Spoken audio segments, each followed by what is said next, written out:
Hello and welcome back to JimMurphyMP.com, a way of keeping in touch with local and national news, and unusually this week also international news. I'm here with the skyline of Doha behind me, capital of Qatar, and I'm here as part of a Sunday Mail special investigation into workers' rights in the build-up to the 2022 World Cup. This is the first time the World Cup's been held in the Middle East. The stadiums are just starting to be built, but it's a city and a country in transformation. A city of only a country of only a quarter of a million people.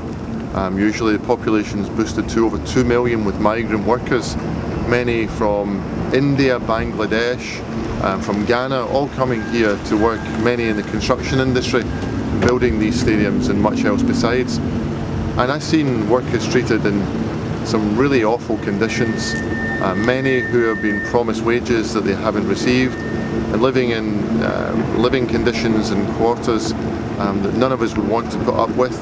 Many having their passports taken from when they arrive in the country, coming in 2-year stints, are able to afford or able to go home in those 2-year periods. And this isn't really what the world of football signed up to. And as these stadiums start to be built out of the dust in the desert here in Qatar, it's important that football makes sure that the people who are building these stadiums stay safe, and that they get their wages paid and they have a degree of freedom which they don't currently have.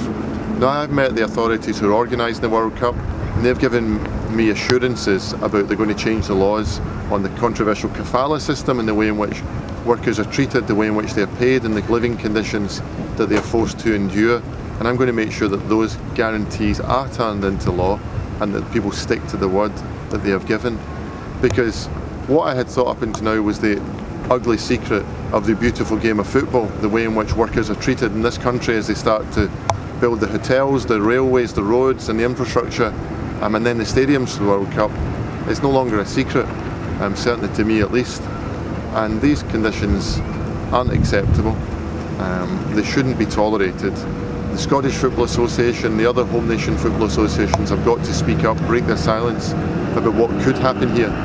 Because if the same working conditions that these people have had to endure as they build the roads and the railways and the hotels are brought to them when they come to build the 9 stadiums, then it would be a World Cup, spectacular World Cup, but one to be ashamed of. And we've got to make sure that that doesn't happen. So that's all for just now. If you feel strongly about this, get in touch with the SFA or other football authorities. Get in touch in the usual way: Facebook, Twitter, email, or sending a letter to me at the House of Commons. That's all for just now. Cheerio, bye.